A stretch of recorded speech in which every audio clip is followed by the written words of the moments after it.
Yo, what's up guys? Si Japel na naman to. Tingnan natin yan, di ba? Pagkuha ko ng ano dyan, ng seed, yung garden seed, ayun, in-spin ko na agad, G. Pag spin ko dyan, bigla ako nakuha yung sun petal, pre, kasi wala kang papa. Yun, nakuha ko bigla. Sun petal, okay na yan, common kahit na hindi masakit, G. Tapos nag-spin pa ako na ulit dyan. Tapos hindi ko napansin, pre. Nakuha ko pa rin Don Blossom, pre. Ay no, bug, bigla pang kinabahan yung puso ko dyan. Tapos ito, bigla niya ako napansin, G. Tapos ayun na, G. May inabot siya sa akin, G. Alam ko, YouTuber rin, G. Pero ito na, inabot niya sa akin yung Don Blossom, G. Kasi nga, nanalo ko, G.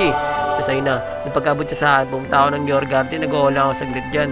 Tapos pag-o ko, pre, ayun na, pumunta na ako sa garden ko. Makita mo yung garden ko, walang laman, pero ayun na, tinanim ko yun na mabilisan, G. Tapos pagtanim ko, G, pinamata ko ng sprinkler. Di ka na nga makalakad, di pa kita inatid. Sa amin nakita Boogs! Napakaangat. Kulay pa lang, pre. Nakikita mo yan, Don Blossom, pre. Napakalupit talaga eh, no? Ay, no, nilipitan ko pa dyan ng konti ito para lang makita nyo. Tapos ayan, no, pinlex ko pa ng konti yung character ko na kasi cute ako.